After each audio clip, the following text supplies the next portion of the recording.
আসসালামু আলাইকুম ওয়া রাহমাতুল্লাহি ওয়া বারাকাতুহু। ক্লোজ করো। আপনাদের উপর আল্লাহ তাআলার পক্ষ থেকে শান্তি, রহমত ও বরকত বর্ষিত হোক। ইন্নাল হামদালিল্লাহ, নিঃসন্দেহে সকল প্রশংসা আল্লাহ তাআলার জন্য। নাহমাদুহু, আমরা তার প্রশংসা ও কৃতজ্ঞতা আদায় করছি।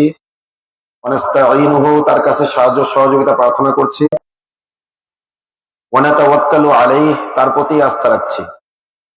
ওয়া নাউযু বিল্লাহি মিন শুরুরি আনফুসিনা, আমরা আল্লাহ সুবহানাহু ওয়া তাআলার কাছে আশ্রয় চাই আমাদের নফসের ধোঁকা থেকে, নফসের ক্ষতি থেকে।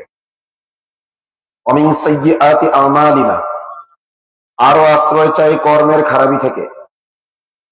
মান ইয়াহদিহিল্লাহু ফালা মুদিল্লা লাহ, আল্লাহ তাআলা যাকে সঠিক মান ইয়াহদিহিল্লাহু ফালা মুদিল্লা লাহ, আল্লাহ তাআলা যাকে সঠিক পথে পরিচালিত করেন তাকে কেউ পথভ্রষ্ট করতে পারে না। ওয়া মান ইউদ্লিলহু ফালা হাদিয়া লাহ, আল্লাহ তাআলা যাকে পথভ্রষ্ট করতে চান তাকে সঠিক পথ দেখানোর কেউ নেই। আশহাদু আল্লা ইলাহা ইল্লাল্লাহু ওয়াহদাহু লা শারীকা লাহ, আমি সাক্ষ্য দিচ্ছি যে আল্লাহ ছাড়া আর কারো দাসত্ব করা বৈধ নয়, তিনি একক, তার কোনো অংশীদার নেই। ওয়া আশহাদু আন্না সাইয়্যিদানা ওয়া মাওলানা মুহাম্মাদান আবদুহু ওয়া রাসূলুহু, আমি আরো সাক্ষ্য দিচ্ছি যে হযরত মুহাম্মদ মুস্তাফা সাল্লাল্লাহু আলাইহি ওয়াসাল্লাম আল্লাহ রাব্বুল আলামিনের সর্বশ্রেষ্ঠ বান্দা এবং সর্বশেষ বার্তাবাহক। ফাআউযু বিল্লাহি মিনাশ শাইতানির রাজীম, আশ্রয় চাই আল্লাহর কাছে বিতাড়িত শয়তান থেকে। বিসমিল্লাহির রহমানির রহিম, আল্লাহর নামে শুরু করছি যিনি অসীম দয়ালু পরম করুণাময়। কুল, হে নবী আপনি বলুন, ইয়া আহলাল কিতাব, হে ওই সকল লোক যারা আমাদের মধ্যে বৈষম্য সৃষ্টি করবে না, এমন এক কালেমার প্ল্যাটফর্মে আসো, আমরা একত্রিত হই। আল্লাহ না'বুদা ইল্লাল্লাহ, তাহলে আল্লাহ ছাড়া আর কারো দাসত্ব আমরা করব না। ওয়ালা নুশরিকা বিহি শাইআ, আল্লাহর সাথে কাউকে অংশীদার সাব্যস্ত করব না, মানুষকে বিধানদাতা রূপে গ্রহণ করব না। ফাইন তাওয়াল্লাউ, এর পরেও যদি তারা পৃষ্ঠ প্রদর্শন করে, ফাকুলু শাহাদু বিআন্না মুসলিমুন, তাহলে তোমরা সাক্ষ্য দাও যে আমরা মুসলিম। তাহলে তোমরা বলো যে তোমরা সাক্ষ্য থাকো যে আমরা মুসলিম। وقال النبي صلى الله عليه وسلم من قال لا اله الا الله صادقا من قلبه دخل الجنه, যে ব্যক্তি আন্তরিক সততার সাথে লা ইলাহা ইল্লাল্লাহ এই কথার ঘোষণা দিবে সে অবশ্যই জান্নাতে যাবে। সাদাকাল্লাহুল আলিয়্যুল আযীম, মহান আল্লাহ তাআলা সত্য বলেছেন। ওয়া সাদাকা রাসূলুহুন নবিয়্যুল কারীম, তার সম্মানিত রাসূল সত্য বলেছেন। ওয়া নাহনু আলা যালিকা মিনাশ শাহিদিন ওয়াশ শাকিরিন, এই আল্লাহ ও তার রাসূলের সততার ব্যাপারে আমরা সাক্ষ্য প্রদান করছি এবং কৃতজ্ঞতা আদায় করছি। আলহামদুলিল্লাহি রাব্বিল আলামিন, সকল প্রশংসা ও কৃতজ্ঞতা সমগ্র বিশ্বজগতের পালনকর্তা আল্লাহ তাআলার জন্য। জামিয়া শহীদিয়া আরবিয়া মাদ্রাসা, যা অবস্থিত নরসিংদী জেলার হাসনাবাদে, এই মাদ্রাসার পাগড়ি প্রদান উপলক্ষে আয়োজিত বার্ষিক ওয়াজ মাহফিলের আজকের সভাপতি, উপস্থিত ওলামায়ে কেরাম, মুরব্বিয়ানে ইযম, কলিজার টুকরা যুবক ভাইয়েরা, মাইকের আওয়াজ যতদূর যাচ্ছে, পর্দার অন্তরালে থাকা মা ও বোনেরা, আলাদা প্যান্ডেল আছে? আলাদা প্যান্ডেল আছে? আলাদা প্যান্ডেল নাই? আচ্ছা, না থাকলে তো নাই। বাইরের মাইক গুলো বন্ধ করেন, বাইরের মাইক বন্ধ করেন, প্যান্ডেল ছাড়া বাইরে আওয়াজ যাবে না, বন্ধ করেন। আরে দাঁড়ান একটু পরে। যারা মনে করতেছেন যে দূরে বসে আলোচনা শুনবো, খরচ করে প্যান্ডেল করা হয়েছে এই জন্য না, আপনাদের আলোচনা শোনার প্রয়োজন হলে প্যান্ডেলের ভিতরে চলে আসেন। রাত অনেক হয়েছে, এখন বাইরের মাইক চালু রাখার মানে হইলো মানুষ, যারা মা বোনেরা রয়েছেন, বৃদ্ধ মানুষ রয়েছেন, তারপরে এই মাহফিল শোনা এই মুহূর্তে তো আর ফরজ না। অনেকে রাতে উঠে তাহাজ্জুদ আদায় করবেন। আর ঘুমের প্রয়োজন আছে না মানুষের? যাদের ঘুম কন্ট্রোল করে আলোচনা শুনে ফজর পড়তে পারবে তারা শুধু থাকেন, বাকিরা চলে যান। আর যাদের আলোচনা শোনার ইচ্ছা রয়েছে কম্বলের ভিতরে থেকে তারা আল্লাহ রাস্তায় মাহফিলে আসেন, অথবা রেকর্ড পেলে আপনারা অনলাইনে শুনতে পারবেন। কিন্তু বাইরের মাইক গুলো এখনই বন্ধ হয়ে যাবে। আবার বলছি, বাইরের মাইক এখনই বন্ধ হয়ে যাবে।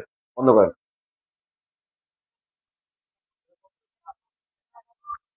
প্যান্ডেলেরটা শুধু থাকবে, তাও এত বেশি থাকার দরকার নাই, অনেক জোরে আওয়াজ থাকার দরকার নেই। প্যান্ডেলের মানুষ শুনতে পায় এটুকু আওয়াজ যথেষ্ট। 2 নম্বর কথা হলো, আপনারা কি আলোচনা শুনতে চান? তাহলে আমাকে সহযোগিতা করতে হবে। সহযোগিতা করতে হবে এভাবে যে নিজেও কথা বলবেন না, কাউকে এটাও বলবেন না যে এই কথা বললো না। কি বলেছি? কথা তো বলবেন না, এইটাও বলবেন না যে কথা বললো না। ইমাম সাহেব যদি জুমার খুতবা দেন তখন কি করতে হয়? চুপ থাকতে হয়। কাউকে এটাও কি বলা যাবে যে কথা বললো না? আপনি পারলে ইশারায় চুপ করাবেন, অথবা ইমাম সাহেব নিজে কমান্ড দিবেন, এই চুপ করো বা চুপ করেন। ঠিক আছে? তো কাউকে চুপ করাইতে হলে আমি চুপ করাবো, সেটার কৌশল আমার জানা আছে। আমি ঠিক মতো খুতবা পড়তে পারিনি আপনাদের বিশৃঙ্খলার কারণে। এদিকে প্রচুর বিশৃঙ্খলা হয়েছে। যদি আলোচনা শুনতে চান তাহলে বসেন। যদি 2 জনের কথা বলার প্রয়োজন থাকে তাকে ইশারা দিয়ে উঠাই নিয়ে বাইরে চলে যাবেন, তারপরে কথা বলবেন। আমি যেন কানে কানে ফিসফিসানিও না দেখি।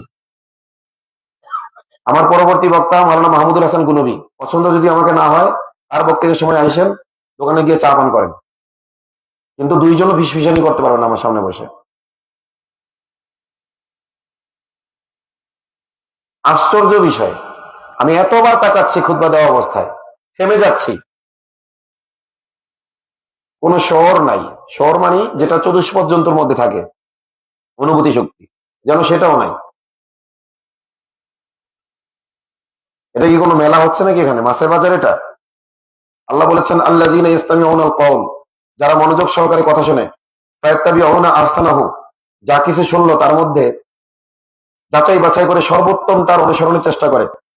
উলাইকা আল্লাযীনা হাদাহুমুল্লাহ, তারা ওই সকল লোক যাদেরকে আল্লাহ তাআলা হেদায়েতের উপর সুপ্রতিষ্ঠিত রাখেন এবং রেখেছেন এবং রাখবেন। ওয়া উলাইকা হুম উলুল আলবাব, তারা প্রকৃত জ্ঞানী। প্রকৃত জ্ঞানী হতে হলে মাহফিলে এসে বকবক করতে হবে নিজেরা, নাকি নাকি বক্তার আলোচকের আলোচনা মনোযোগ সহকারে শুনতে হবে, এবং যা শুনলো এটাকে মনে রেখে নোট করে এটাকে আবার যাচাই করতে হবে যে উনি বলেছেন শুনলাম, এবার এটাকে একটু যাচাই করে দেখি ঠিক আছে কিনা কথা। আরেকজন আলেমের কাছে যান, যে অমুক হুজুর বলেছে অমুক সূরায় অমুক আয়াতে অমুক হাদিসে আছে, দেখেন তো একটু কিতাব খুলে আছে কিনা। যাচাই করে যদি দেখেন আছে তাহলে মানবেন। দুনিয়ার সবকিছু আমরা যাচাই করতে পারি, দিনের কথা যাচাই। আবার এগুলো এর মধ্যে রাখছে কি বেয়াদবি হয়নি? মাদ্রাসার নাম লেখা আছে না এখানে? মানে বক্তার পায়ের চাইতে ওই পোস্ট, মানে মাদ্রাসার নাম হইলো নিম্নমানের নাকি? একবার বললাম যে এখানে এতগুলো দোকানে সরান, আবার পায়ের নিচে নিয়ে রাখছে। আস্তাগফিরুল্লাহ।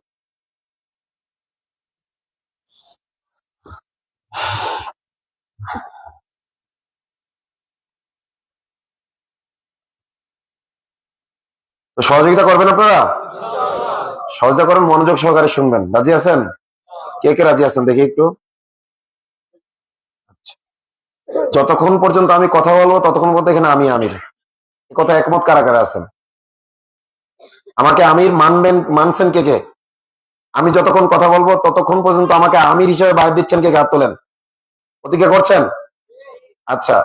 আল্লাহ যে সকল কাজগুলো করা না করা উভয়টা বৈধ করেছেন, এই ক্ষেত্রে যদি আমির হুকুম দেয় তাহলে সাধ্যের মধ্যে থাকলে মানা কি? ওয়াজিব। সবাই দাঁড়ান। স্টেজে যারা আছে তারা দাঁড়ান, নিচে যারা আছে দাঁড়ান। হ্যাঁ, এবার সামনে চলে আসেন, ফাঁকা জায়গা পূরণ করেন।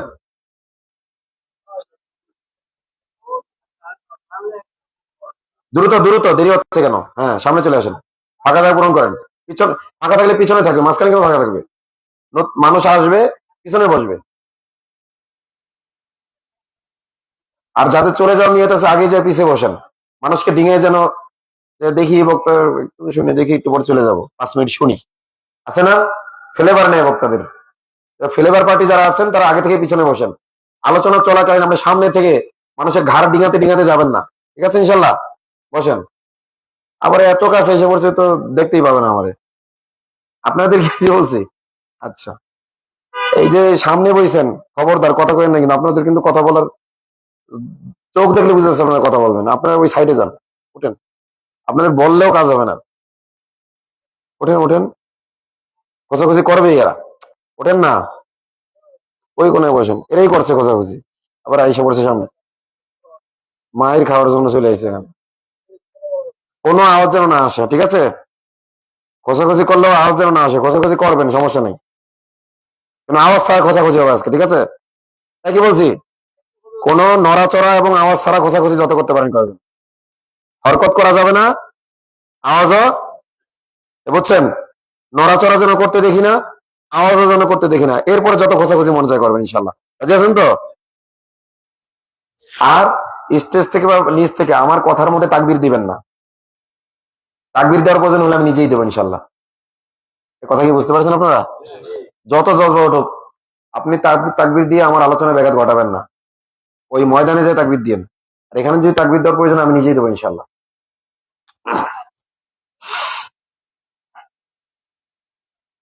এখানে কিছু বেউসুলিও আমি দেখতে পেয়েছি।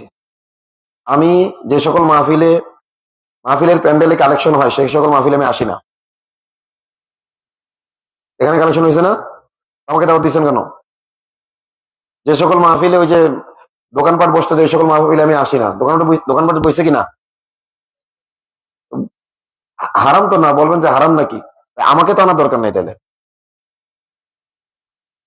আমার যে মূলনীতি রয়েছে এটা যদি রক্ষা করতে পারেন আনবেন। আজকে শুধু আলোচনা করতেছি, যিনি আমাকে দাওয়াত দিয়েছেন তিনি সরাসরি আমার ওস্তাদ। আল্লাহ তাআলা তার নেক ছায়া আমার উপর দীর্ঘায়িত করুন। ওনার খাতিরে শুধু আলোচনা করতেছি আজকে। শুরু থেকে এসে কিন্তু বেসুলি দেখতেছি আপনাদের, আর যেন না দেখি ইনশাল্লাহ। আজকের আলোচ্য বিষয় হলো বৈষম্যহীন সমাজ গড়ার মূলনীতি। বলেন কি? সবাই বলেন, বারবার বলতে থাকেন। আওয়াজ নাই কেন? মানে বক্তা বলে শুধু গলা ব্যথা করবে, আপনারা কান সুখ করবেন, তা হবে না। বলতে থাকেন, আমি পান শেষ হওয়া পর্যন্ত বলতে থাকবেন। এই শোনেন, আমি আমির না, এখন আমি হুকুম দিলে মানা কি? ওয়াজিব। ওয়াজিব ওয়াজিব তরকের গুনাহ হবে কিন্তু।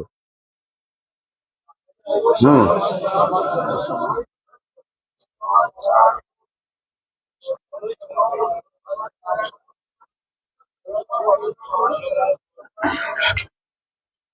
বৈষম্যহীন সমাজ বিনির্মাণের মূলনীতি।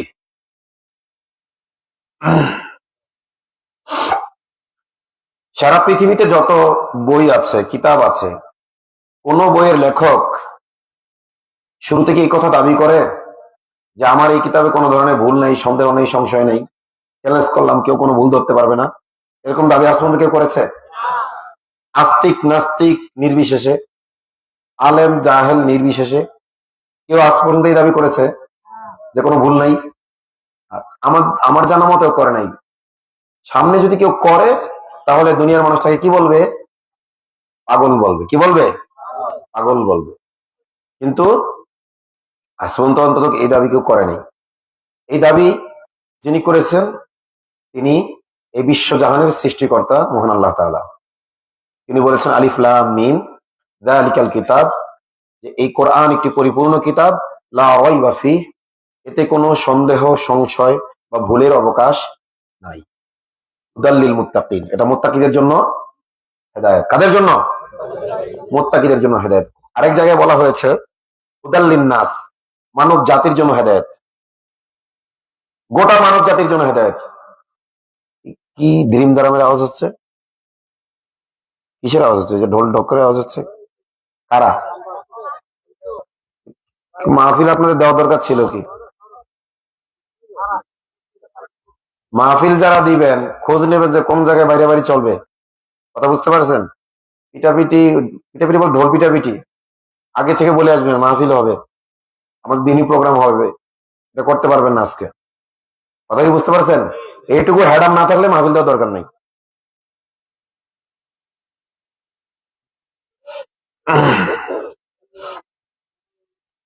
বাইরের মাইক বন্ধ করে দেওয়াতে আওয়াজ আসছে, অনেক দূরেই মনে হচ্ছে না? রাত কয়টা বাজে এখন? দেখেন 11টা 15 মিনিট। কোনো আইন কানুনের তোয়াক্কা নেই। আমরা বাইরের মাইক বন্ধ করে দিয়েছি, আমাদের এখানে সাউন্ড বক্স আছে, তাই যদি এতটা ডিস্টার্ব হয় ওই আওয়াজে, তাহলে যারা ঘুমোচ্ছে নিরিবিলি তাদের কতটা ডিস্টার্ব হচ্ছে বলেন তো? যে আল্লাহ তাআলা এই জাহেলদের হেদায়েত দান করেন। বলছিলাম, হ্যাঁ, আল্লাহ বলছেন হুদাল্লিল মুত্তাকিন, আরেকটা বলেছেন কি হুদাল্লিন নাস, মুত্তাকিদের জন্য হেদায়েত। আরেক জায়গায় বলা হয়েছে গোটা মানব জাতির জন্য হেদায়েত। হেদায়েত দুই প্রকার। কয় প্রকার?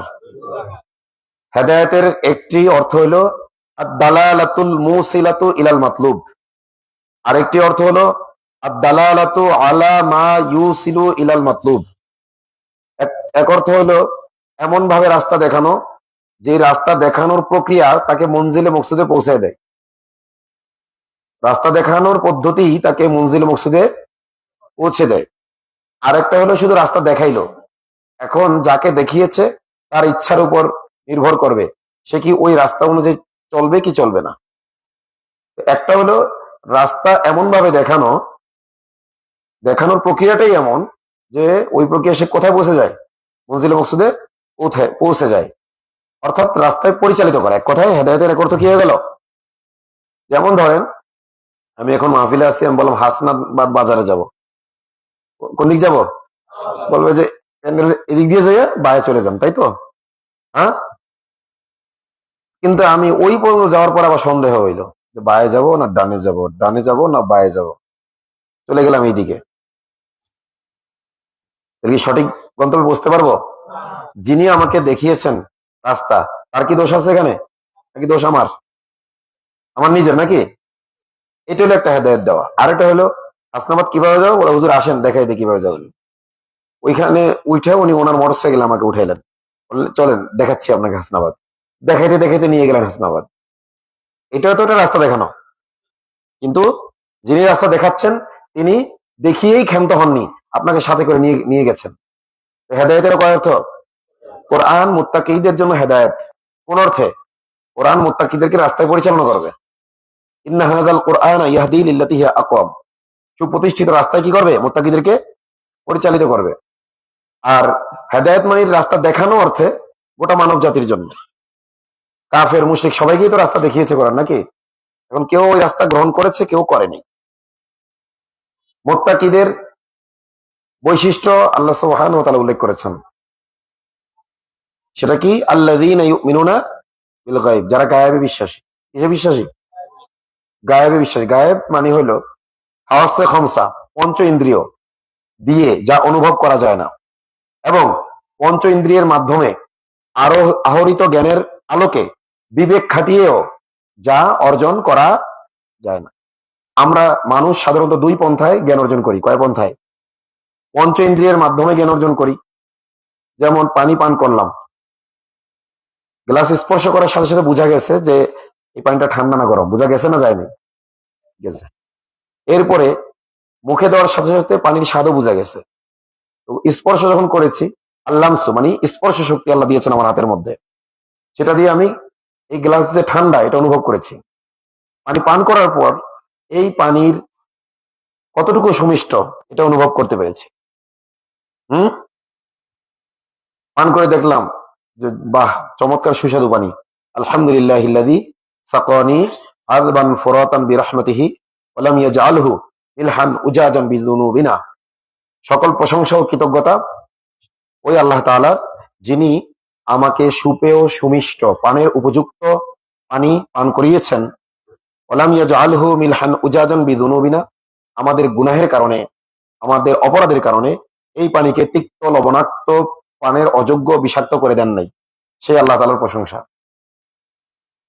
নরসিংদীবাসী সব ফেরেশতা, এই জন্য পানি সুমিষ্ট, নাকি? এতে কোনো গুনাহ নাই? আছে না নাই? ঢাকা শহরের পরে আমি মনে করি সবচেয়ে বেশি গুনাহ হয় নরসিংদী শহরে। ঢাকা শহরের পরে সবচেয়ে বেশি গুনাহ হয় আমি মনে করি নরসিংদীর গ্রামগঞ্জে। নরসিংদী আমার আত্মীয় বাড়ি আছে। আজ থেকে 7-8 মাস আগে বেলাবো। লতিফপুরের যুবকরা আমাকে বলল, হুজুর আমাদের এই এলাকায় প্রচুর পরিমাণে সমকামিতা ভরে গেছে, একদিন আমরা চাচ্ছি একটা সেমিনার আয়োজন করতে, আপনি এইটার উপরে কথা বলেন, কওমে লুতের আমলে ভরে গেছে নরসিংদী। আমার কথা নাকি নরসিংদীর যুবকদের কথা? নরসিংদীর যুবকদের কথা। ঘরে বউ আছে, তার রেখে যাচ্ছে সমকামিতা করতে, নাউজুবিল্লাহ মিন যালিক। বুড়ো বুড়ো মানুষ, জোয়ান, কোনো তমিজ নাই। দেখেন ভূমিকম্প এই জন্য ঢাকার পরে কোথায় বেশি হয়েছে? কিছু বোঝেন কেন হয়েছে? যহরাল ফাসাদু ফিল বাররি ওয়াল বাহর বিমা কাসাবাত আইদিন নাস। জলস্থলে যে বিপর্যয়, এটা তোমাদের হাতের কামাই। কিসের কামাই? নরসিংদীর যে ভূমিকম্প হয়েছে, নরসিংদীবাসীর হাতের কামাই। এটা এমন এক গুণা যেটা জিনার চাইতেও শত কোটি গুণ বেশি গুণা। ব্যভিচারের, নারীর প্রতি পুরুষের আকর্ষণ, পুরুষের প্রতি নারীর আকর্ষণ, এটা সৃষ্টিগত। এই আকর্ষণ আল্লাহ দিয়ে সৃষ্টি করেছেন নাকি দেন নাই? দিয়েছেন, সৃষ্টিগত আকর্ষণ। এবং এই আকর্ষণ মেটানোর জন্য বিবাহ নামক এক সুন্নাহসম্মত নৈতিক পন্থাও আল্লাহ দিয়েছেন, যে কাউকে, কোন নারীকে উপভোগ করতে চাইলে তাকে স্ত্রীর মর্যাদা দিতে হবে। ওয়াল মুহসানাতু মিনান নিসা, মুসলিম নারীরা, বিবাহিত নারী হলো দুর্গবাসিনী। হেসনুন থেকে আসছে আল মুহসানাত। হেসনুন মানে কি? কেল্লা। স্বামী স্ত্রীর জন্য কি কেল্লার মতো, দুর্গের মতো। যার বিবাহ হয়ে গেল সে দুর্গবাসিনী, এখন সে দুর্গের ভিতরে চলে আসলো, সে অতিরিক্ত নিরাপত্তা লাভ করলো। আগে তার অভিভাবক যারা ছিল, বাপ ভাই, তার চাইতেও বলিষ্ঠ এক অভিভাবক নারী পেয়ে গেল। পরস্পরকে উপভোগের মাধ্যমে যে ফসল সন্তান আসবে, তার দায়িত্বও নিতে হবে। শুধু 500 টাকা দিয়া চিপাই গিয়া উপভোগ করে চলে আসবা, এটা হবে না। কিন্তু সেকুলাররা চায় ওইভাবে উপভোগ করতে। সেকুলাররা চায় কি জানা বলেন? এই যে ইউনুস পতিতাদেরকে শ্রমিকের মর্যাদা দিতে চায়, অথচ কলকারখানার যে শ্রমিক আছে তাদেরকে ইউনুস সঠিক মর্যাদা দিতে পেরেছে? পারে নাই। পতিতাদেরকে যে শ্রমিকের মর্যাদা দিতে বলেন কেন? যাতে এই ব্যভিচারের সামাজিকীকরণ হয়। আইনি বৈধতা যদি দেওয়া যায়, তাহলে কি আলেমরা এটার বিরুদ্ধে কথা বলতে পারবে? তাকে সম্মান দিয়ে কথা বলতে হবে, বলো আমি রাষ্ট্রে কি দেই? ওই যে শ্রমিক যে বিদেশ গিয়ে রেমিটেন্স পাঠায়, ট্যাক্স দেয়, আমিও তো দিই ট্যাক্স। ইউরোপ আমেরিকায় তাদের ইনকামের বড় একটা জিডিপি, এর বড় একটি অংশ আসে কোথা থেকে? এই পতিতালয় থেকে, পর্নোগ্রাফি থেকে। এখন ইউনুস তো পশ্চিমের কুকুর। ইউনুস কি? পশ্চিমের কুকুর। এই পশ্চিমের কুকুর ইউনুস এই দেশে ওই পশ্চিমে যা দেখে এসেছে, যে ওইখানে তো এটা একটা শিল্প। পর্নোগ্রাফি কি? নাউজুবিল্লাহ, কি পর্নোগ্রাফি হলো পশ্চিমে কি শিল্প? পতিতাবৃত্তি, এগুলো হলো মানে শ্রম দেওয়া, দেহকে ভাড়ায় খাটানো। দোকান যেমন ভাড়া দেয়, সে তার দেহকে কিছু সময়ের জন্য কি দিয়েছে? ভাড়া দিয়েছে, নাউজুবিল্লাহ। এর মাধ্যমে তারা ইনকাম করে এবং সরকারকে কি দেয়? ইনকাম ট্যাক্স দেয়। আপনারা কি চান বাংলাদেশের, শাহজালালের বাংলাদেশ ওই পতিতালয়ের ইনকাম ট্যাক্স দিয়ে চলুক? আপনারা কি চান পর্নো ভিডিও দেখে লক্ষ লক্ষ কোটি কোটি যুবক তার যৌবন নষ্ট করবে, সেইটার মাধ্যমে যে ইনকাম হবে, সেই ইনকাম দিয়ে বাংলাদেশ চলুক? আপনারা চান? কে কে চান? করেন, চান আপনারা? হাত তুলছে। এই জন্য কথা শুনবেন, ভালো মতো বুঝবেন, মনোযোগ সহকারে শুনতেছেন না। চিন্তা করতেছে হুজুর যখন একটা মানে আয়াত যেমন শেষ হয়, আরবি নামাজে সব ঝিমিয়ে থাকে। ওই ইমাম সাহেব কি পরে নিজেও বোঝে না, শ্রোতারাও বোঝে না। এবার শেষে যে টান দেয়, ওই সময় বোঝা যায় এখন রুকুতে যাইতে হবে, রেডি হয়। এরাও বক্তাদের টান বোঝে, বুঝুক আর না বুঝুক, বক্তার টান বোঝে, এখানে ঠিক বলতে হবে, এটা ঠিক বলতে হবে। একটু ব্যতিক্রম হইলেই দিশারা হয়ে যায় বেচারারা। দিশারা হওয়া যাবে? মনোযোগ দিয়ে শুনতে হবে ইনশাল্লাহ। আল্লাহ। তো এই যে জিনা ব্যভিচার অত্যন্ত নোংরা কাজ, যে এগুলোকে তারা এখন বৈধতা দিতে চাচ্ছে। শ্রমিকের মর্যাদা দিতে পারো না মিয়া? তুমি আইসো প্রতিটা থেকে শ্রমিকের মর্যাদা দিতে। যারা প্রকৃত শ্রমিক, মাথার ঘাম পায়ে ফেলে যারা ইনকাম করে, তাদের সঠিক মজুরির ব্যবস্থা করো। সিলেট চা বাগানে শ্রমিকরা সঠিক মূল্য পাচ্ছে না, তাদের শ্রমের সঠিক মর্যাদা পাচ্ছে না। চা বাগানের চা শ্রমিকদের বেতন বাড়াও, বাধ্যতামূলক করো যে এই পরিমাণে এর নিচে 500 টাকার নিচে কোন শ্রমিক খাটাতে পারবে না। আমাদের জনসংখ্যা একটু বেশি হওয়ার কারণে যে কোনো কোম্পানি যখন তখন শ্রমিক ছাঁটাই করে দিচ্ছে। শ্রম আইনকে কঠিন করো।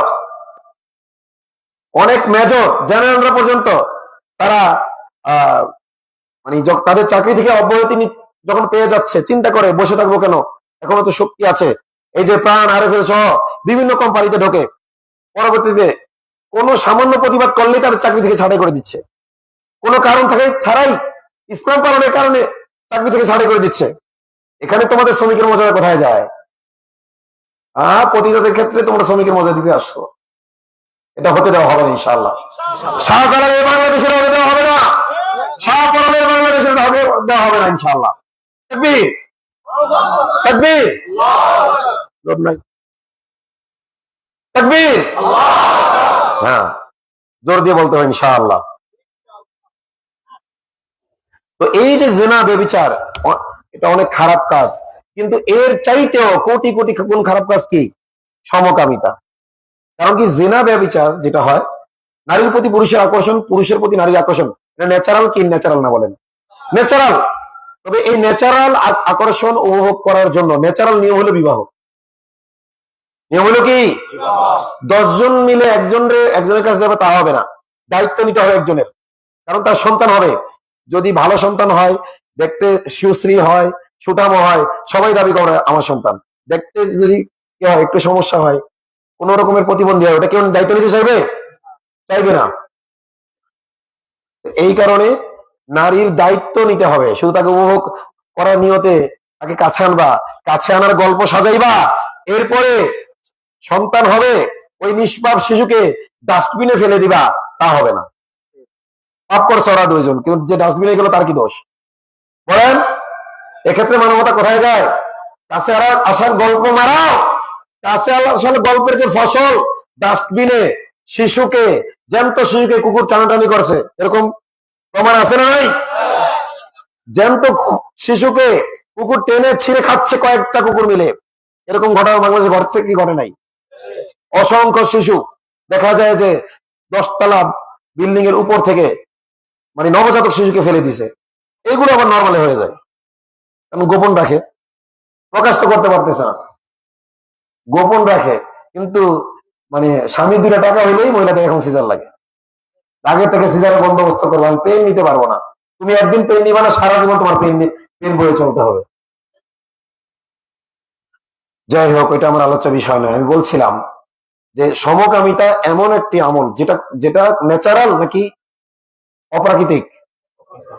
এই আকর্ষণ প্রাকৃতিক না অপ্রাকৃতিক? এটা কোনো প্রাকৃতিক আকর্ষণ নয়। যদি কারো মনে হয় যে আমার তো পুরুষ হয়েও নারীর প্রতি আকর্ষণ নাই, পুরুষ হয়ে পুরুষের প্রতি আকর্ষণ, সে অসুস্থ, সে কি? তার চিকিৎসা দরকার। কওমে লূত এই কথা বলেছিল। লূত আলাইহিস সালাম যখন বললেন, হাউলাই বানাতি ইন কুনতুম ফাইলিন, এই যে আমার মেয়েরা আছে তাদের সাথে বিয়ে দিয়ে দিই, তাদের সাথে তোমরা প্রয়োজন মেটাও। তারা কি বলেছিল? মা লানা ফি বানাতিকা মিন হক, নারীর প্রতি আমাদের কোনো আকর্ষণ নাই। কওমে লূত বলেছিল নারীর প্রতি কোনো আকর্ষণ নাই। ওই কওমে লূত আলাইহিস সালামের যে জাতি ছিল, ওই জাতির আপডেট ভাষণ হইলো এই ট্রান্সজেন্ডাররা। একটা হলো সমকামী, যে নিজেকে অপরাধী মনে করে, আর ওই কওমে লূত শুধু মানে অপরাধ করতো এবং অপরাধী মনে করতো না, বরং এটাকে অধিকার মনে করতো। এই কথা কি বুঝতে পারছেন? কওমে লূত ওইটাকে কি মনে করতো না? অপরাধ মনে করতো না, বরং ওই কাজ, নোংরা কাজ করাকে নিজেদের কি মনে করতো, এবং বলতো মা লানা ফি বানাতিকা মিন হক, নারীর প্রতি কোনো আকর্ষণ নাই। কারণ হারাম কাজ করতে করতে হালালের মজা আল্লাহ ওদের থেকে তুলে নিয়েছিলেন। হারামে লিপ্ত থাকার কারণে হালালের মজা আল্লাহ কি করেছেন? তুলে নিয়েছিলেন। এই জন্য তাদের কোন আকর্ষণ, এই আকর্ষণ না থাকাটা এটা আল্লাহর পক্ষে আযাব ছিল তাদের প্রতি। আল্লাহ যে তাদেরকে পাকড়াও করবেন, এই জন্য হালালের আকর্ষণ তুলে নিয়ে হারামের আকর্ষণ দিয়ে দিয়েছেন। কোন জাতিকে যদি আল্লাহ তাআলা আযাবে গ্রেফতার করতে চান, তাহলে হালালের আকর্ষণ তুলে নেন, হালালের মজা তুলে নেন, হারামের মজা ওদের আকর্ষণ, হারাম দ্বারা ওরা আকর্ষিত হয়, ফলে আরো বেশি ওরা গুমরাহিতে ডুবে যায়, পাপ পঙ্কিলতায় ডুবে যায়, এরপর আল্লাহ ওদের ধ্বংস করেন। কথা কি বুঝতে পেরেছেন? আমি জানি না বাংলাদেশের প্রতি আল্লাহর কি ইচ্ছা। আশারুন উরিদা বিমান ফিল আরদি আও আরাদা বিহিম রাব্বুহুম রাশাদা। আমি জানি না এই বাংলা ভূখণ্ডের প্রতি আল্লাহর কি ইচ্ছা। আল্লাহ তাআলা কি ইচ্ছা জানি না। এই ভূখণ্ডের সাথে কি অকল্যাণের এরাদা করা হয়েছে, নাকি আল্লাহ তাআলা কল্যাণের ইচ্ছা করেছেন, আল্লাহ ভালো জানেন। তবে আল্লাহকে দোয়া করি এই কিছু কুলাঙ্গারের জন্য আল্লাহ আপনি আমাদেরকে সমূলে ধ্বংস করে দিয়েন না। আমরা ওয়াদা করছি আপনার সাথে, আমরা সৎ কাজের আদেশ অসৎ কাজের নিষেধ করবো ইনশাআল্লাহ। আমরা করব আল্লাহ, আপনার সাথে ওয়াদা করছি। আপনি আমাদেরকে সক্ষমতা দেন। সৎ কাজের আদেশ করব, অসৎ কাজের নিষেধ করব। ওই অসৎ লোকদের অসততার কারণে আপনি আমাদের সবাইকে আযাবে গ্রেফতার করেন না। কিন্তু যদি সৎ কাজের আদেশ অসৎ কাজের নিষেধ আমরা বন্ধ করে দেই, তাহলে রাসূল সাল্লাল্লাহু আলাইহি ওয়াসাল্লাম এটাকে উদাহরণ দিয়েছেন ওই নৌকার ন্যায়। নিচতলার লোক উপরতলায় গেছে পানি আনতে, উপরতলার লোক বলে তোমরা কেন এদিকে আসো? ঝামেলা, বিরক্ত হয় তারা। তাই নিচতলার লোক চিন্তা করলো আমরা পানি তোলার জন্য কি করি, নৌকা ফুটো করে পানি তুলি। নৌকা ফুটো করে তারা পানি তুলতে লাগলো। উপরের তলা লোক দেখে যদি মনে করে এটা তারা তুলতেছে, তারা মরুক, আমাদের সমস্যা কি? নিচতলা যখন ডুবে যাবে উপরতলা কি পরে বাকি থাকবে? আল্লাহ বলেছেন তোমরা ওই ফিতনার আশঙ্কা করো, ভয় করো, যে ফিতনা তোমাদের মধ্যে শুধুমাত্র জালেমদেরকে পাকড়াও করবে না, বরং যারা জালেম নও, যারা 5 ওয়াক্ত নামাজ পড়ছো, রোজা রাখছো, হজ করছো, যাকাত দিচ্ছ, তোমাদেরও শুদ্ধ। কারণ কি? তোমরা যথেষ্ট পরিমাণে সৎ কাজের আদেশ এবং অসৎ কাজের নিষেধ করো নাই। বনী ইসরায়েলের এক বুজুর্গ ব্যক্তি, অনেক আল্লাহওয়ালা ছিল। তো আল্লাহ তাআলা ফেরেশতা পাঠাইলেন যে ওই এলাকাকে ধ্বংস করে আসো। তখন ফেরেশতারা এসে দেখলেন ওখানে এক বুজুর্গ আছে যে নিজে জীবনে একটা সগীরা গুনাহ করে নাই, কোন একটা চোখের গুনাহ জীবনে করে নাই। আল্লাহর স্মরণ থেকে সে গাফেল হয় না। বলছে আল্লাহ আপনার এক অমুক বুজুর্গ আছে ওইখানে, বলছে ওরে আগে উল্টা। কারণ কি? কারণ সে নিজে ব্যক্তিগতভাবে ইবাদত করেছে। সে ছিল একটা জাতীয় দায়ুস। সে ছিল কি? দায়ুস আল্লাযী ইউকিরু ফি আহলিল খুবস, যে তার আহল পরিজন এর মধ্যে অন্যায় অপকর্ম দেখেও সংশোধনের চেষ্টা করে না। এজন্য বুজুর্গ নামধারী জাতীয় দায়ুস এখনো আছে না নাই? আল্লাহ ওগুলোর আগে ধ্বংস করবে। অপরাধীদেরকে ধ্বংস করার আগে এই বুজুর্গ নামধারী জাতীয় দায়ুস, যারা শুধু ব্যক্তিগত ইবাদতে লিপ্ত আছে, সৎ কাজের আদেশ করে না, অসৎ কাজে বাধা দেয় না, ওদেরকে ধ্বংস আল্লাহ আগে করবে। এটা কি আমার বানানো কথা? কই নাই, স্টেজ নাই, পানি দেন আর ওটার ব্যবস্থা করেন। পানি কই? এত মানুষ থেকে কি হবে, কাজের লোক যদি না থাকে?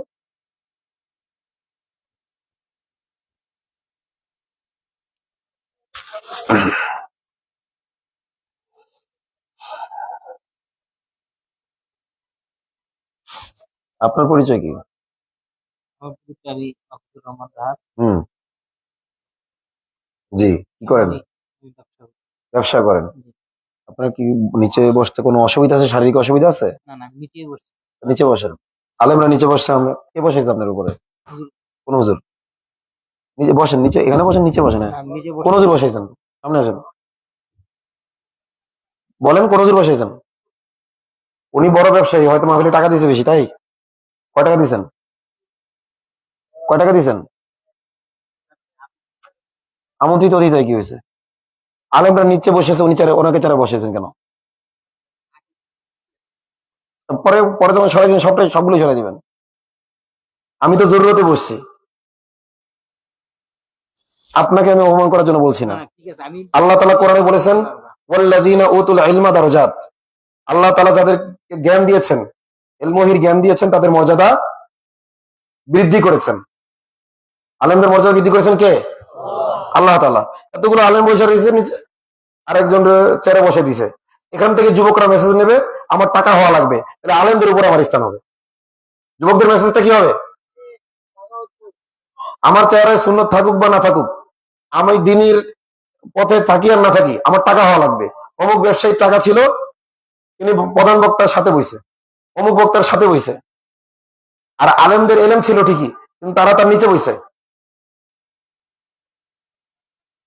কথা বলছেন? আমি যশোর এক মাদ্রাসায় খেদমত করতাম। ওই মাদ্রাসার কয়েক হাজী সাহেব ছিল, তারা বেশি বেশি টাকা দিত মাদ্রাসায়। তখন দেখি তারা যখন, এখনো এই কালচার আছে, তারাও উপর চেয়ারে বসে থাকে হাজী সাহেবরা, আর মোতায়েব সাহেব নিচে বসে। একদিন আমার একটা হুজুর আসেন, আমি যাই দাঁড়ায় রয়েছি, আমি বসতেছি না, কারণ ও চেয়ারে বসে রয়েছে, আমি নিচে বসবো কেন? তখন এবার আমি এক ছাত্রকে বললাম চেয়ার নিয়ে আসো। ছাত্র চেয়ার নিয়ে এসে হাজি সাহেবরা চেয়ারে বসেছে, আমিও চেয়ারে বসে, মহতামিম সাহেব নিচে বসে থাক, বসে নিয়েছি।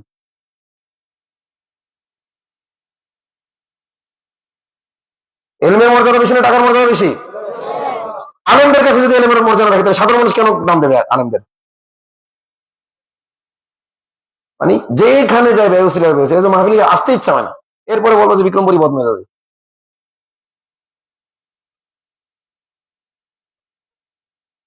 দোষ কি ওনার নাকি যারা যারা বসে তার?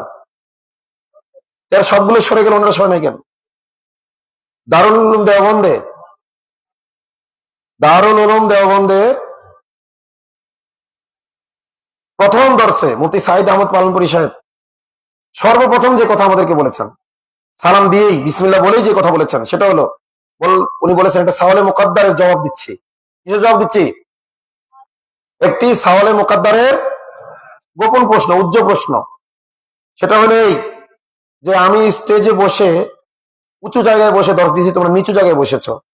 আল্লাহর কসম, তোমাদের চেয়ে আমার মর্যাদা বেশি মনে করে আমি উঁচু জায়গায় বসি নাই, বরং লোক বেশি, আমি উঁচুতে বসলে আমাকে সবাই দেখতে পাবে।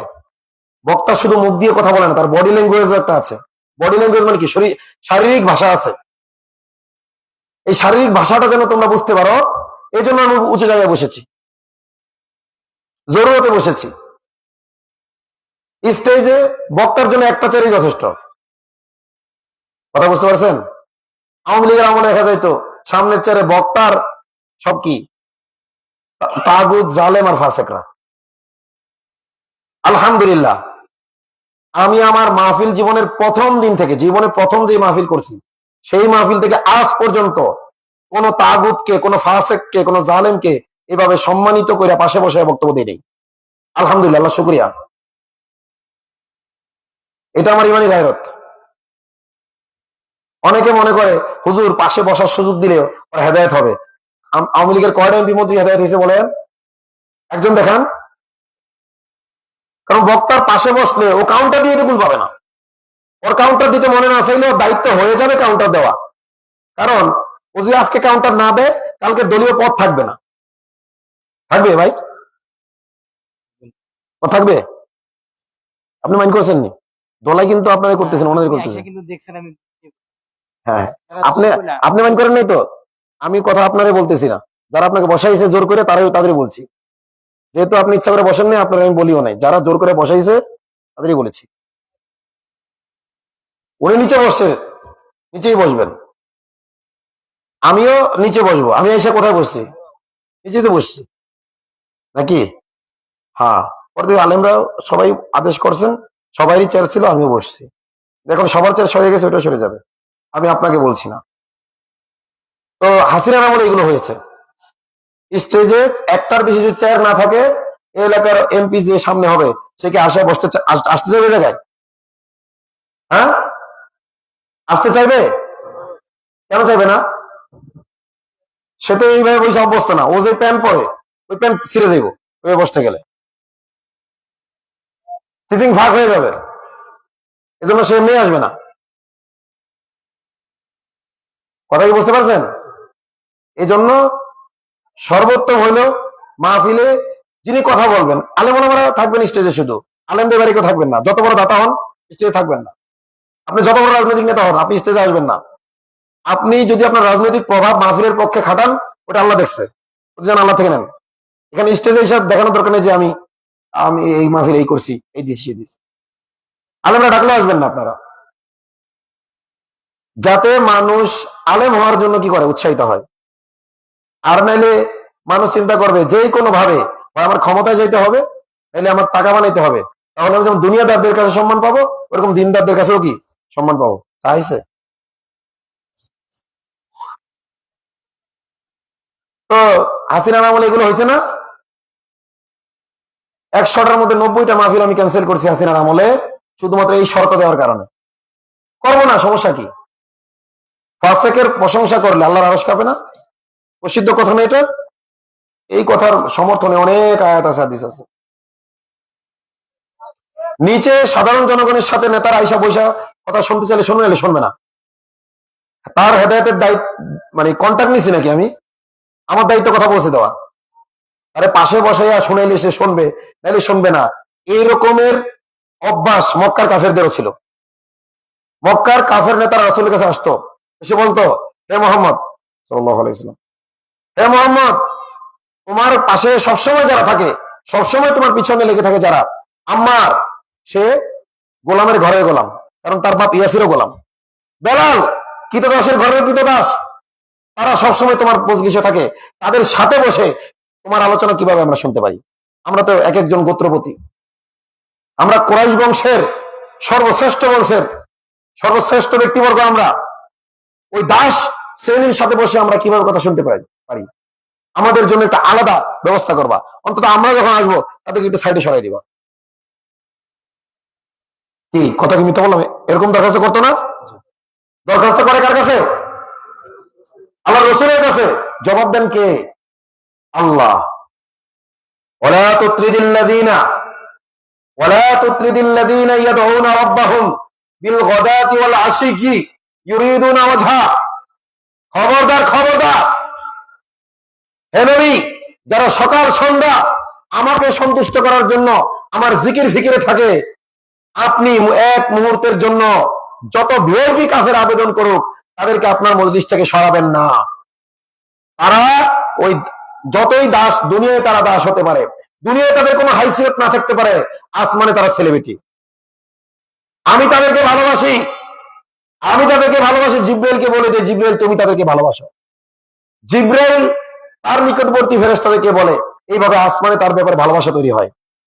এরপরে ওইটার একটা প্রভাব জমিনেও তৈরি হয়। বেলাল যখন দাস ছিলেন, তার প্রতি ভালোবাসা পুরো বিশ্ববাসীর আছে না নাই? কারণ আল্লাহ বেলালকে ভালোবাসেন, ওই ভালোবাসার প্রভাব পড়েছে বিশ্ববাসীর উপরে। কথাই বুঝতে পেরেছেন?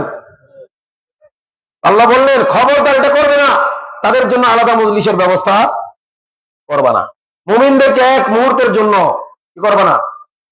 সামনে থেকে সরাবা না।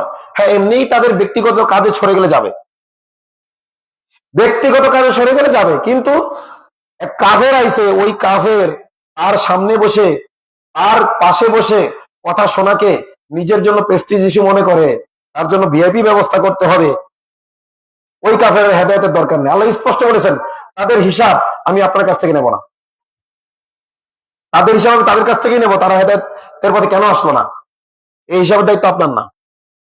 লাস্তা আলাইহি বিমুসাইতির, আপনি দারোগা নন, আপনার দায়িত্ব দাওয়াত দেওয়া। তবে দাওয়াত দিতে গিয়ে গলত পন্থা ইখতিয়ার করবেন না, খবরদার। কে বলে দিয়েছেন এটা? সাওয়াউন আলাইহিম আনজারতাহুম আম লাম তুনজিরহুম লা ইউমিনুন। তাদের ব্যাপারে বরাবর আপনি সতর্ক করেন না করেন, দিয়ে দিয়েছেন নিষিদ্ধ মূলনীতি। আল্লাহ নিষিদ্ধ যে ব্যারিকেড রয়েছে ওটা ভঙ্গ করে যদি দাওয়াত দেয়, এবং এটাকে যদি সে হেদায়েতের রাস্তা মনে করে, অথচ সেটা গুমরাহির রাস্তা, তার দ্বারা মানুষের হেদায়েত হবে, কিন্তু ওই দাওয়াত তার নিজের কোনো কাজে আসবে না। কিন্তু কোন দায়ী যদি আল্লাহর নির্দেশনা মোতাবেক দাওয়াত দেয়, তাহলে তার দ্বারা যদি একজনও মুসলমান না হয়, একজন লোক হেদায়েত না পায়, তবুও তিনি আল্লাহর কাছ থেকে প্রতিদান পেয়ে যাবেন। কারণ দাওয়াত যখন মানুষ কবুল করে, মনে অন্তত খুশি লাগে, মনে অন্তত কি লাগে? দাওয়াত যখন কবুল করে না, মনে কি লাগে? কষ্ট লাগে। আমার পরবর্তী আলোচক মাওলানা মাহমুদুল হাসান গুনবী ভাই কখন আসবেন? চলে আসছেন, মানে কাছাকাছি কাছাকাছি চলে এসেছেন। আমি অল্প সময়ের মধ্যে আলোচনা শেষ করতে চাই। এই পানি বা চা কিছু আনতে পারেন এখনো? পানি আনতে এখন এতক্ষণ লাগে? সুবহানাল্লাহ।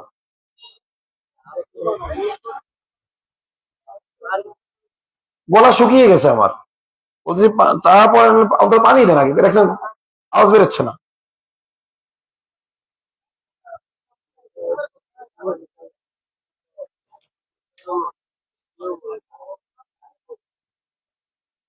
দূরে পড়ে গেলাম।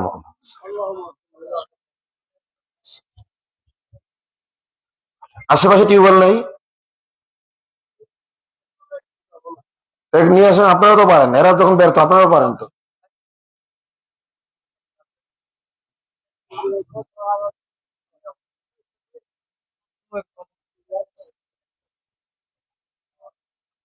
درود شريف اللهم صل على محمد وعلى ال محمد كما صليت على ابراهيم انك حميد مجيد اللهم بارك على محمد وعلى ال محمد পানি নিয়ে আসেন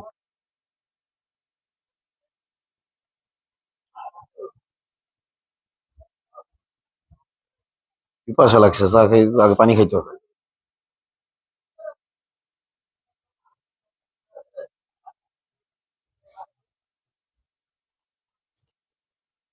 পানি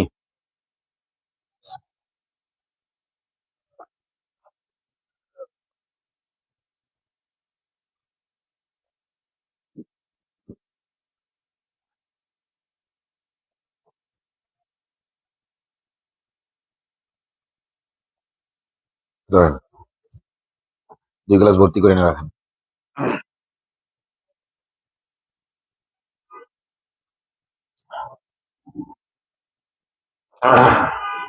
আচ্ছা একটু একটু করে দেবেন এতগুলো একসাথে দিলে তো ঠান্ডা হয়ে যাবে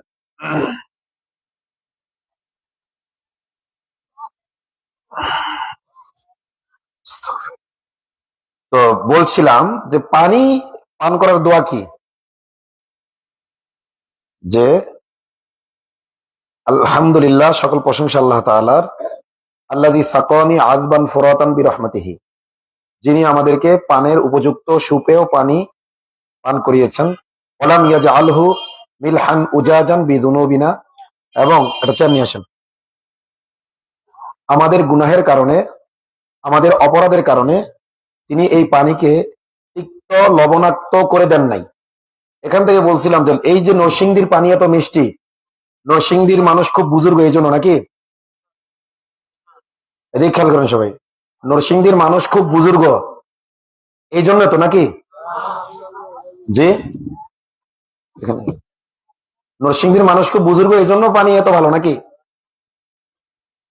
আমি মনে করি এই নরসিংদীর মানুষ প্রচন্ড ভাবে সমকামিতায় লিপ্ত হয়তো আল্লাহ তাআলা এই কারণে আসসালামু আলাইকুম জি অনুমতি দিলে কথা বলবো না উঠে যাবো আচ্ছা তো নরসিংদীর মানুষ এই গুণাটা থেকে বেঁচে থাকবেন আল্লাহ আপনাদের তৌফিক দান করুক কওমে লূতও কিন্তু বলেছিল মালানা ফি বানাতিকা মিন হক নারীর প্রতি আমাদের কোনো আকর্ষণ নাই যেভাবে এখন বর্তমান ট্রান্সজেন্ডার দাবি করে এরা সেই কওমে লূতের উত্তরসূরি আল্লাহ তাআলা নরসিংদীর মাটিকে এখান থেকে হেফাজত করেন ঢাকা শহরের পরে আমার ধারণা মতে নরসিংদীতে এটার পরিমাণ বেড়ে গেছে আল্লাহ তাআলা এদেরকে হেদায়েত দান করেন এবং সামাজিক ভাবে এদেরকে বয়কট করবেন রাজি আছেন কে ইনশাআল্লাহ আর আমি আলোচনা করতে চেয়েছিলাম যেটা যে বৈষম্যহীন সমাজ বিনির্মাণে করণীয় কি করণীয় হলো কালিমার দিকে ফিরে আসা আল্লাহ বলেছেন আসো এমন এক কালিমার দিকে যে কালিমা তোমাদের আমাদের মাঝে বরাবর যদি কালিমার ভিত্তিতে সমাজ গঠিত হয় যেই ওয়াদা আমরা 1947 করেছিলাম সেটা ছিল স্বাধীনতা 1.0 1971 আমাদের স্বাধীনতা 1.0 না 1947 কালিমার ভিত্তিতে দেশ স্বাধীন হয়েছিল না কিন্তু দেশ ভাগ হয়েছিল না মানচিত্র হয়েছিল না কিন্তু সেটা বাস্তবায়ন করার না করার কারণে আল্লামা শাব্বির আহমদ ওসমানী কালিমার ভিত্তিতে সংবিধান রচনা করেছিলেন সেটা বাস্তবায়ন না করার কারণে বৈষম্য সৃষ্টি হয় সেই বৈষম্য দূর করার জন্য 1971 তৈরি হয় পশ্চিম পাকিস্তানির হানাদার বাহিনী আমাদের বিরুদ্ধে কি করতো বৈষম্য করতো এই বৈষম্য দূর করার জন্য কি হয় 71 হয় কিন্তু পরবর্তী সেই বৈষম্য দূর হয় নাই বরং আরো বেশি বৈষম্য হয়েছে তাগুত শেখ মুজিবের কিছু বস্তা পড়া পচা কুফরি সংস্কারের নামে কুফরি আইন প্রতিস্থাপনের কারণে বৈষম্য বেড়েছে না কমেছে এই বৈষম্যের কারণে পরবর্তীতে আপনার সেনা অভ্যুত্থান হইল মেজর ডালিমদের উদ্দেশ্য ছিল ইসলামিক প্রজাতন্ত্র করা সেটাও সফল না হওয়ার কারণে আবারও চলল বৈষম্য এই বৈষম্য দূর করার জন্য একের পর এক আন্দোলন হয়েছে নামে বেনামে সর্বশেষ বৈষম্য বিরোধী আন্দোলন নামে আন্দোলনই হইল এবং বাংলাদেশ আবার স্বাধীনতা 3.0 হইল নাম কাস্তে এটা কিছু স্বাধীনতা বলি আমি কিন্তু এরা 2.0 বলতেছে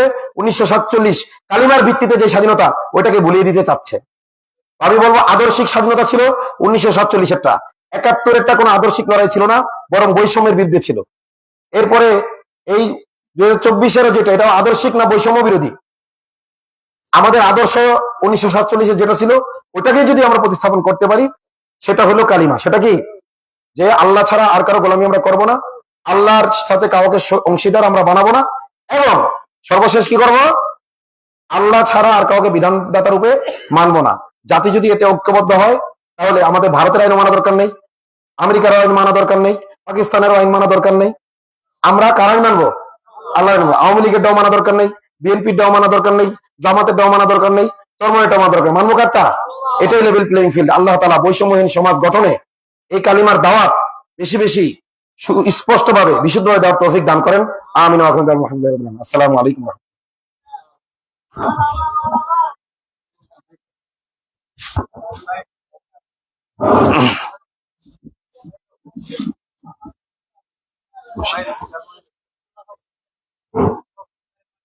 আলহামদুলিল্লাহ।